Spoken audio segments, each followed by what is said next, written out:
When I eventually heard about those three little words, I figured I probably had it as a child. Nobody got diagnosed with it when I was a kid. You were either called a bad apple or adults said you have too much energy. I interpreted the way adults treated me and the struggles I had as there must be something wrong with me. Into my 20s, I started to feel more and more like there was something wrong with me. Success was slipping through my fingers. I looked at how successful my friends were, and the one thing they all had in common, they had chosen a career early on, had stuck to it, and had risen to the top in their fields. It didn't seem like rocket science, but why couldn't I stick to something longer than 10 minutes?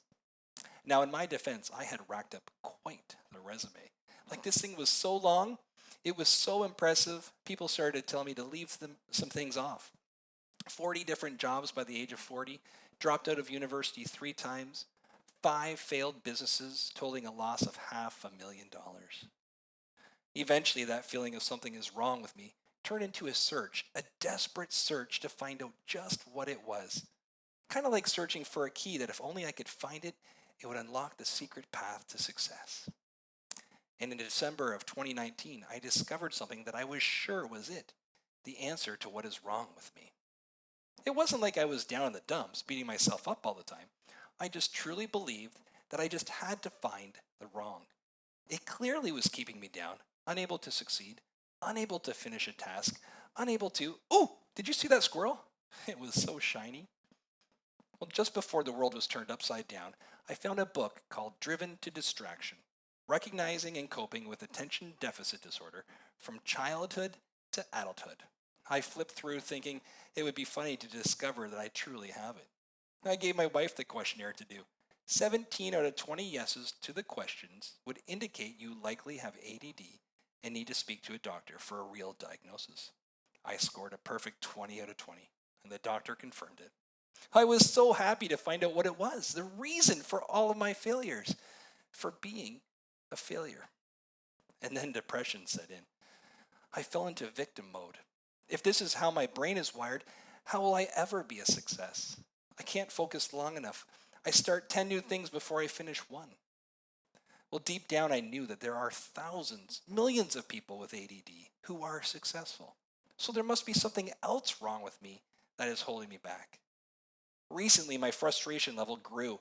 What was so wrong with me that I could not figure out what was wrong with me? I started hearing voices, some in my head, some outside, saying the same thing.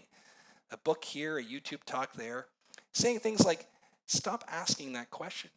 Ask better questions. Get better answers. Where focus goes, energy flows.